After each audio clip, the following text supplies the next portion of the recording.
Bonjour et bienvenue dans ce premier épisode de votre podcast à pion nommé dédié à l'actualité des jeux de société. Un rendez-vous bimensuel pour décortiquer avec vous les dernières news ludiques, vous faire part de mes coups de cœur ou de mes coups de gueule, partager des bruits de couloir et évidemment parler des nouveautés à ne pas rater. Je m'appelle Nicolas et je vais vous accompagner dans cette émission. Commençons tout de suite avec l'actualité qu'il ne fallait pas rater, à savoir la tenue de la cérémonie de l'As d'Or du Festival international du jeu à Cannes, qui a eu lieu jeudi dernier, en virtuel évidemment cette année. Félicitations donc aux 3 gagnants, à savoir Dragomino pour l'As d'Or enfant, The Crew dans la catégorie expert et Micro Macro qui sera le jeu de l'année 2021. La sélection des jeux nommés à l'As d'Or était riche et qualitative cette année, mais je vais profiter de cette tribune pour vous faire part à mon tour de ma sélection personnelle et des jeux que j'aurais aimé voir prendre part à la cérémonie. Commençons par Magic Rabbit, un jeu diablement efficace, imaginé par Julie Dutoit, Romaric Gallonnier, Ludovic Simonet et Cécile Ziegler, illustré par Jonathan Anconte et distribué par Lumberjack Studio. Ce petit jeu malin et coopératif est lauréat du concours de créateurs du trophée Flip 2019 et il est sorti en boutique en juillet 2020. Les joueurs doivent préparer l'entrée en scène du magicien. Le spectacle va bientôt commencer. Mais derrière le rideau, c'est la panique, les lapins sautent des chapeaux et tout est en désordre. Les joueurs ont donc 2 minutes 30 pour remettre tout ça dans le bon ordre. Accessible dès 8 ans, c'est un très chouette jeu familial et évolutif qui plus est. Comme je l'ai dit, le jeu est déjà lauréat du trophée Flip. Alors qu'est-ce que c'est que le trophée Flip ? C'est un trophée qui récompense des créateurs de jeux qui imaginent un jeu en un week-end. Dans Magic Rabbit, le principe est simple. Nous avons des lapins face cachée sur la table disposés de manière aléatoire et numérotés de 1 à 9. Ces lapins, il va falloir les remettre dans les bons chapeaux, eux aussi numérotés de 1 à 9 et disposés de manière aléatoire, face visible cette fois, par-dessus les lapins. À son tour, on peut prendre connaissance du numéro d'un lapin, déplacer un chapeau ou carrément déplacer 2 piles pour les remettre dans l'ordre. Et c'est tout. Vous avez donc 2 minutes 30 pour faire ça, ensemble, mais sans vous parler. C'est donc à la fois un jeu de communication non verbale et de synchronisation entre les joueurs, mais aussi un jeu de mémoire. Voilà qui en fait déjà un bon candidat à l'As d'Or. Malheureusement, il ne faisait pas partie des nommés. J'aurais aussi aimé voir l'éditeur de BD stéphanois Macaca dans la catégorie enfant, avec notamment leur première BD dont vous êtes le petit héros, Chaton et Dragon, de Jarvin et Jus, BD qui réussit le tour de force de proposer une aventure narrative à choix multiples et participative aux enfants dès 3 ans, en lecture accompagnée évidemment. Alors je vous entends d'ici crier au scandale de voir une BD nommée dans une cérémonie dédiée aux jeux de société. Mais pour moi, cela serait tout à fait mérité. Tout d'abord vu la qualité proposée par Macaca, mais aussi ça aurait été l'occasion de poser la question « Qu'est-ce qui fait qu'un jeu est un jeu de société ?» À mon sens, c'est l'association d'une histoire ou d'un thème avec une mécanique de jeu et un travail d'illustration et d'édition. Tous les critères sont donc réunis pour cette BD dont vous êtes le petit héros. Dans le contexte de la pandémie, la demande des jeux de société s'est accrue en 2020 et notamment sur les jeux à faire à 2. Seven Wonders Duel a été un des jeux les plus populaires de l'année passée, au point de se retrouver d'ailleurs indisponible en boutique pendant quelques temps. Mais d'autres jeux se sont aussi fait remarquer pour jouer à 2. J'en citerai justement 2. Tout d'abord, T42, un jeu de bataille revisité de Cédric Chaboussi et illustré par Amandine Dugon. L'un des joueurs incarne Alice et l'autre la Reine Rouge dans un duel de cartes aux règles simples et efficaces. Chaque joueur démarre avec un paquet de cartes plutôt médiocre au départ et chacun révèle une carte, comme dans une bataille classique. La carte la plus forte l'emporte. Mais au fil des plis, les joueurs récupèrent des sabliers, des parts de tarte ou le flamant rose pour obtenir de nouvelles cartes et améliorer chacun son paquet. Un jeu de deck building comme on dit. Un autre jeu à 2 qui mérite le détour, et cette fois en coopération, c'est La Marche du Crabe, de Julien Protière, illustré par Arthur Depin. Le jeu est édité par Jeux au plat et est tiré de la BD et du court-métrage déjanté La Révolution des crabes. Les joueurs incarnent 2 crabes qui se donnent pour mission de sauver leurs 8 copains crabes prisonniers des terribles tourteaux.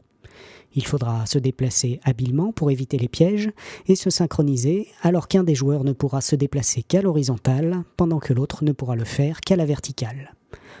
Là encore, un chouette petit jeu, facile à prendre en main et diablement efficace, avec en plus un thème loufoque jusqu'au bout des règles, auquel j'adhère totalement. Une catégorie jeu à 2 pourrait donc tout à fait voir le jour dans les éditions futures de l'As d'Or, tant ce secteur se développe.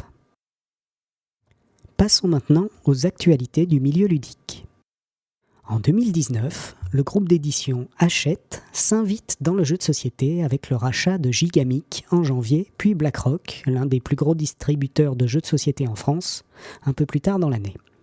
Après avoir renforcé sa branche éditoriale avec l'acquisition de Studio H et de Funny Fox en 2020, c'est au tour de Sorry We Are French de rejoindre la branche Hachette Board Game et de consolider un peu plus la place. Sorry We Are French, ce sont des jeux tels que Ganymede et Déméter, mais aussi les jeux plutôt experts Greenville 1989 ou sa suite Paris 1889. Plus récemment, une pépite ludique plutôt familiale a aussi rejoint le catalogue de Sorry We Are French, à savoir Miniville. Si vous ne connaissez pas ce jeu, et que vous êtes plutôt des joueurs occasionnels, ou si vous avez des enfants autour de vous, je vous conseille vivement de vous y essayer à l'occasion. Il s'agit en quelque sorte d'un Monopoly plus moderne, et quelque peu plus intéressant aussi à mon sens, dans lequel on lance des dés pour gagner des pièces, puis développer notre ville, et acquérir de nouveaux bâtiments pour gagner encore plus. Alors que j'enregistrais cette émission, une nouvelle toute fraîche est aussi tombée. Cette fois, c'est l'éditeur Scorpion Masqué, à qui l'on doit par exemple la nouvelle version de la chasse aux monstres, ou Zombie Kids, Stay Cool, ou encore Masterworld, qui rejoint à son tour le catalogue des studios Hachette Board Games. Ces nouvelles acquisitions par Hachette sont plutôt accueillies favorablement, car elles permettront, à terme, de redistribuer petit à petit les cartes du monde ludique. Le fait qu'un éditeur plutôt littéraire tel qu'Hachette s'installe dans le milieu du jeu de société est aussi une preuve supplémentaire que le jeu est un produit culturel à part entière. Un sujet qui me tient à cœur, dans lequel de nombreux acteurs du milieu, des auteurs évidemment, mais aussi des boutiques et même des éditeurs s'investissent et dont nous parlerons d'ailleurs sûrement dans une autre émission. D'un autre côté, le géant tentaculaire Asmodée continue son expansion en rachetant la plateforme de jeux de société en ligne Board Game Arena. Dans un contexte où le jeu sur table et entre amis est très limité, où la possibilité de faire des rencontres autour d'un jeu est inexistante, BGA, pour Board Game Arena donc, est la plateforme qui a su répondre à sa manière à ce besoin de partage de jeux. Asmodée ajoute donc cette nouvelle corde à son arc et ne manquera pas d'y porter numériquement tout ou partie de son catalogue à l'avenir. On retrouve sur la plateforme un peu plus de 300 jeux actuellement pour quand même 5 millions de membres inscrits, dont plus des 3/4 n'est pas francophone, ce qui en fait une plateforme tournée vers l'international résolument. Le contexte actuel n'est évidemment pas étranger à la recherche des joueuses et joueurs pour continuer à jouer sans se voir. Reste à savoir si ce phénomène se stabilisera pour conserver une telle audience ludique sur le site. Reste aussi à savoir si les auteurs et éditeurs divers continueront à s'impliquer sur une plateforme au départ collaborative, mais désormais aux mains du géant ludique Asmodée. Quelques bruits de couloir. Matt Leacock a su nous régaler à grande force de jeu sous tension, avec sa série Désert interdit, Île interdite et Ciel interdit, ou bien sûr avec le jeu d'actualité, à savoir Pandémique, où les joueurs tentent d'endiguer une pandémie mondiale. La rumeur veut qu'il prépare désormais un Pandémique Zone Rouge Europe. J'apprécie tout particulièrement le format Zone Rouge du jeu coopératif Pandémique, qui en est une version express en quelque sorte, où la partie est plus courte mais aussi plus intense. Hâte donc de découvrir ce volet européen. L'éditeur Funforge, de son côté, annonce l'arrivée au mois d'avril d'un jeu de société Kung Fu Panda. Les jeux à licence ne sont pas toujours des réussites, nous verrons donc ce qu'il en sera cette fois-ci. Un petit passage du côté des auteurs et précisément du Frenchie Bruno Catala qui n'arrête jamais. Après avoir gagné un prix à l'As d'Or avec King Domino, il en gagne un nouveau cette année avec Dragomino, la version enfant, et il n'a visiblement pas encore fait le tour de ce jeu dont il nous présente un nouveau prototype en vidéo sur Facebook, à savoir King Domino Origin. Et si les dominos avaient été là dès la préhistoire ? Voilà le pitch que nous réserve cette nouvelle création, que j'ai hâte d'avoir entre les mains. On savait déjà qu'une série sur l'univers du jeu de cartes à collectionner Magic the Gathering est en cours de développement du côté de Netflix, avec les frères Russo à la barre, les réalisateurs des 2 derniers films Avengers en l'occurrence. On apprend désormais qu'une série Donjons et Dragons serait confiée à Derek Kolstad, scénariste et créateur de la saga John Wick. Un film serait aussi prévu pour mars 2022, produit par la Paramount, mais les 2 projets seront-ils liés ? Nous n'en savons rien pour l'instant. D'un autre côté, toujours aucune nouvelle du projet Mice and Mystics des studios DreamWorks et Vertigo, qui avait été annoncé fin 2018 et qui me mettait l'eau à la bouche. Une adaptation cinématographique, donc, de ce très bon jeu narratif qu'est Mice and Mystics pourrait être du plus bel effet. Pour rappel, le jeu nous plonge dans la peau de héros transformés en souris qui doivent récupérer leur château des griffes d'une dangereuse sorcière. Si là il n'y a pas matière pour en faire une œuvre cinématographique, je ne sais pas ce qu'il vous faut. Pour finir cette émission, je vous parlerai des nouveautés à côté desquelles il ne fallait pas passer ces dernières semaines. Commençons par celui qui brille de tout son éclat. Non, il ne s'agit pas du soleil qui adoucit l'hiver en ce moment, mais le jeu Lueur de Cédric Chaboussy, magnifiquement illustré par Ben Basso et Vincent Dutré. Édité par Bombix, le jeu est superbe, tout en crayonné de gris, saupoudré de quelques couleurs juste là où il faut, un peu à la manière d'un comics de Frank Miller. Chaque joueur incarne un aventurier qui parcourt le monde pour collecter des éclats de lumière et restaurer le monde en lui redonnant de la couleur. Au fil du périple, les joueurs recrutent des compagnons et déplacent leur campement entre les villages. En termes de mécanique de jeu, on retrouve un jeu de draft de dés où il faudra donc sélectionner des cartes compagnons en fonction de leur pouvoir, mais aussi en fonction des dés qui viendront avec elles.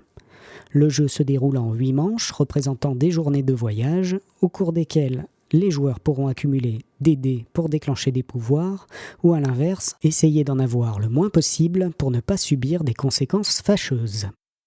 Sorti en novembre, le jeu Similo de Hjalmar H, Pierluca Zizzi et Martino Ciacciera, illustré par Nayad, édité par Horrible Guild, est un chouette petit jeu coopératif familial où il faudra faire deviner un personnage sur la table à partir de ses points communs ou de ses différences avec une carte tirée au hasard. Un jeu de communication simple et efficace à partir de 2 joueurs et accessible dès 7 ans, un vrai plaisir à partager en famille avec des enfants. Différents thèmes sont proposés, animaux, contes, mythes. Vous pouvez même mélanger les boîtes. Pour terminer, sont sorties tout récemment les figurines pour un de mes jeux favoris et un des préférés des enfants lorsque nous le présentons en centre de loisirs par exemple, à savoir Karak. Un jeu d'aventure où chacun incarne un personnage qui parcourt un donjon à la recherche de trésors, d'équipements, mais surtout de monstres à combattre. Ces figurines collector produites en quantité très limitée restent un ajout certes tout à fait optionnel, mais elles ne manqueront pas d'agrémenter le jeu pour rendre l'aventure encore plus palpitante. C'est tout pour aujourd'hui, merci pour votre écoute. Je vous invite à me suivre sur la page Facebook à Pion Nommé, sur la page YouTube, et à partager cette émission si elle vous a plu. Je serai ravi de lire vos retours en commentaire, n'hésitez pas à me faire part aussi de vos attentes pour les futures émissions. Je vous dis donc à très bientôt, bonne partie à toutes et à tous.